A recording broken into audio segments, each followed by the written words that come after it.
dengan Dharma. 4 dasar Dharma.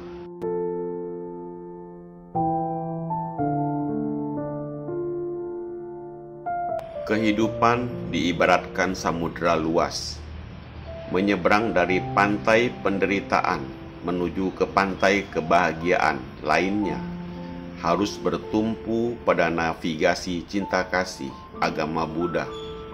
Seperti kata pepatah, jika Anda ingin menghindari penderitaan, Anda harus belajar agama Buddha.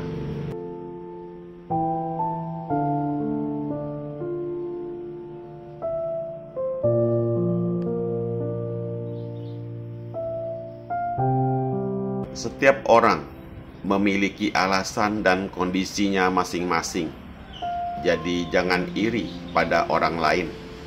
Meskipun alasan setiap orang untuk mempelajari agama Buddha berbeda-beda, sikap mereka ketika mempelajari agama Buddha haruslah sama.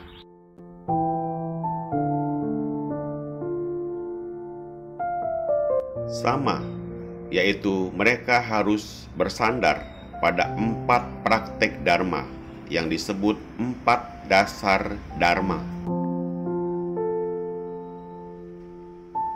1. Mengikuti hukum Dharma bukan berdasar personal. Dharma mengacu pada kebenaran. Mempelajari agama Buddha harus didasarkan pada kebenaran dan bertindak sesuai dengan kebenaran dalam segala hal. Manusia tidak cukup hanya mengandalkannya, karena setiap orang mempunyai pemikiran dan pendapat yang berbeda. Manusia dilahirkan, tua, sakit, dan mati, dan datang dan pergi. Namun Dharma atau kebenaran abadi dari zaman dulu sampai sekarang. Pelajari Dharma, praktikkan Dharma apapun yang Anda cari dan lakukan adalah Dharma. Anda bisa memasuki Tao dengan mengandalkan Dharma. Kuncinya adalah Dharma. Jika apa yang dikatakan orang awam bisa sejalan dengan Dharma sejati, Anda harus mempercayainya, menerimanya, dan mengikutinya.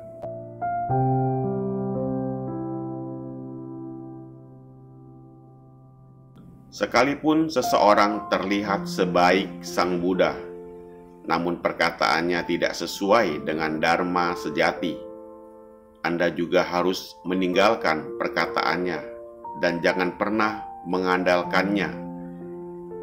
Kita mencari guru yang baik bukan berdasarkan statusnya.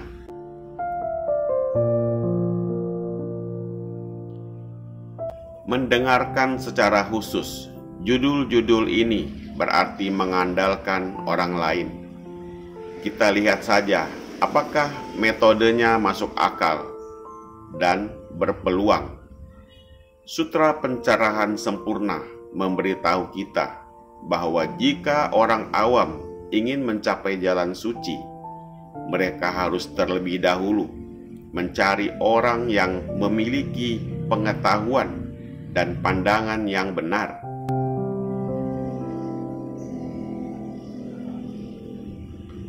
Sutra mengatakan, makhluk hidup di akhir Dharma akan memiliki ambisi besar untuk mencari guru yang baik. Mereka yang ingin berlatih harus berusaha untuk melihat orang-orang dengan semua pengetahuan yang benar. Bagaimana cara mengenali guru yang baik dengan jelas? Pilihannya harus didasarkan pada ilmu dan pandangannya yang benar, bukan pada kondisi lain. Oleh karena itu, Sang Buddha dengan jelas menyatakan bahwa kita harus bergantung pada hukum dan bukan pada manusia.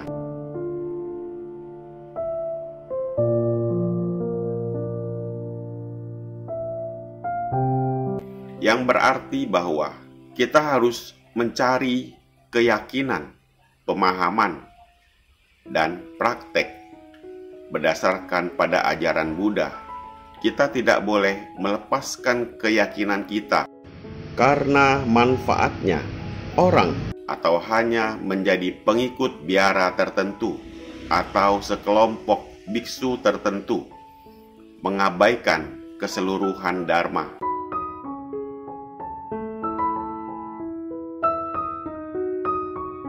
Dua, mengandalkan kebijaksanaan, bukan pengetahuan.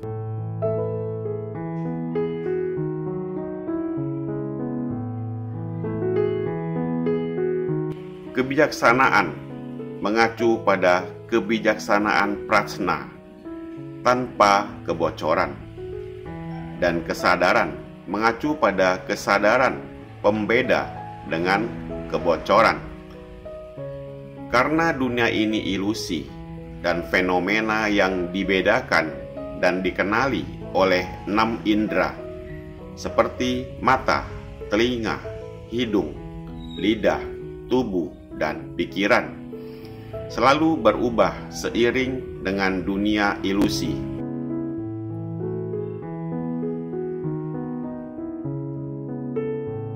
Oleh karena itu, menggunakan kesadaran tidaklah cukup menyeluruh untuk membedakan dan memahami berbagai macam fenomena di dunia.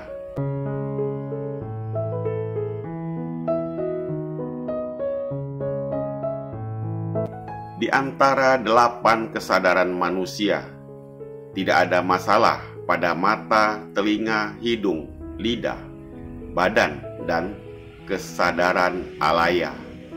Yang salah dengan kelahiran adalah kesadaran ke-6 dan ke-7. Kesadaran ke-6 adalah membedakan, dan kesadaran ke-7 adalah melekat pada diri.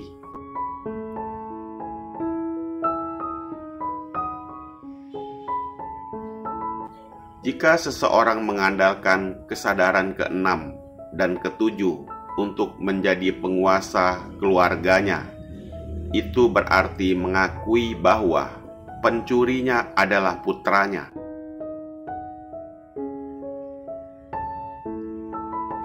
Jadi, andalkan kebijaksanaan. Prajna tanpa kebocoran adalah cermin kebijaksanaan bulat besar di alam, seperti cermin yang benar-benar dapat mencerminkan semua fenomena di dunia, juga seperti cahaya terang yang memungkinkan kita melihat wajah kita yang sebenarnya.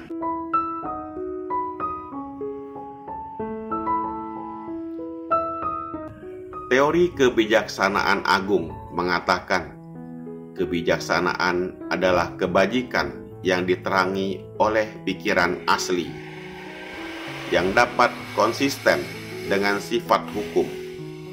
Siswa harus menghentikan kesadaran palsu dan mengembangkan kebijaksanaan sejati.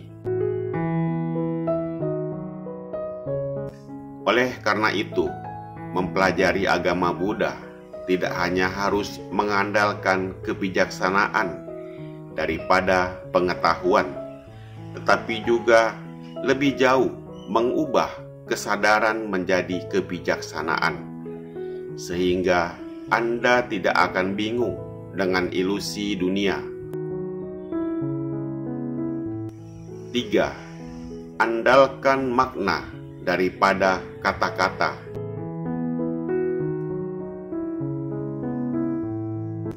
Bahasa adalah kemudahan yang memungkinkan kita memperoleh pengetahuan dan membantu kita memverifikasi kebenaran. Itu adalah nama, samaran, dan alat yang digunakan untuk menjelaskan kebenaran, bukan ontologi kebenaran. Dalam kehidupan sehari-hari, bahasa dapat menjadi jembatan komunikasi antar manusia, namun juga dapat menimbulkan kesalahpahaman karena mengambil sesuatu di luar konteks atau menggunakan bahasa dan ungkapan yang berbeda. Jika hukum dunia seperti ini, apalagi kebenaran agama Buddha yang halus dan mendalam.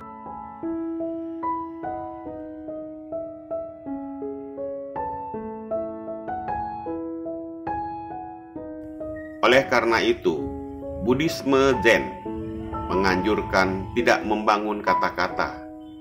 Guru Huineng, nenek moyang ke-6 dari Buddhisme Zen, bahkan mengatakan bahwa prinsip-prinsip indah dari semua Buddha tidak ada hubungannya dengan kata-kata.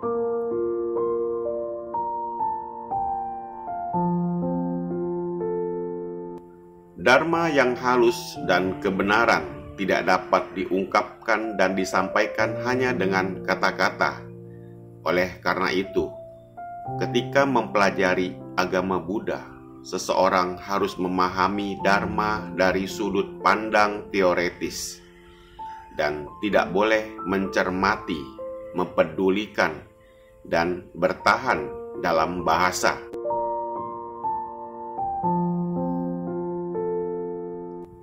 Jika tidak, maka akan menimbulkan penghalang. Kata-kata dan hanya akan semakin menjauhkan diri dari Tao. 4. Jika Anda tidak mengikuti kebenaran, Anda tidak bisa mengikuti kebenaran.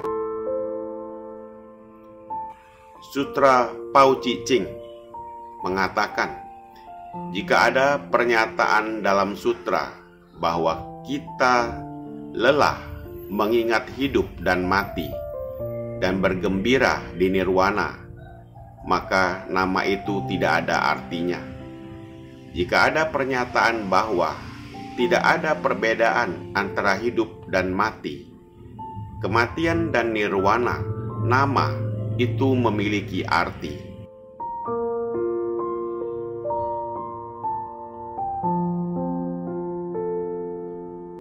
Ada kebenaran sekuler dalam agama Buddha, dan kebenaran pertama, kebenaran konvensional, bukanlah metode yang pamungkas.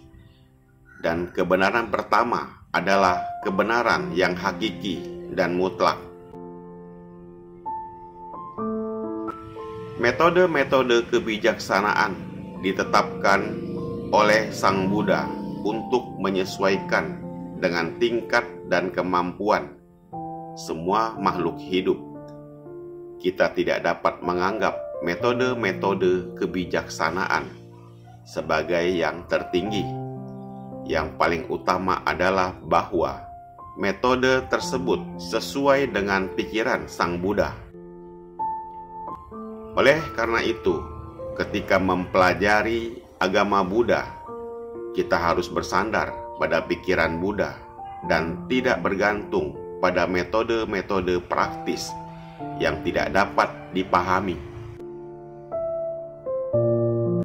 Sutra Intan mengatakan, mereka yang mengetahui bahwa saya mengajarkan Dharma seperti metafora rakit harus melepaskan Dharma, apalagi yang bukan Dharma.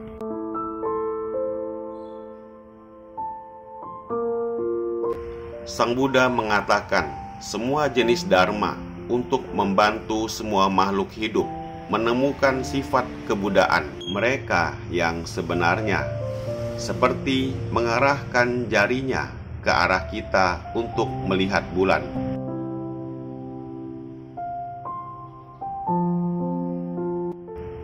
Oleh karena itu, ketika mengamalkan agama Buddha, Anda harus bisa melihat bulan dengan jari Anda.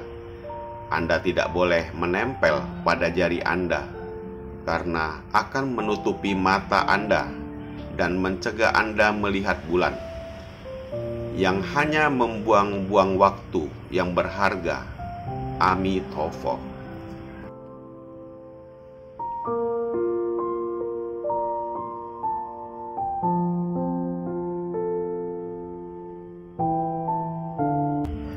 Semoga bermanfaat. Terima kasih.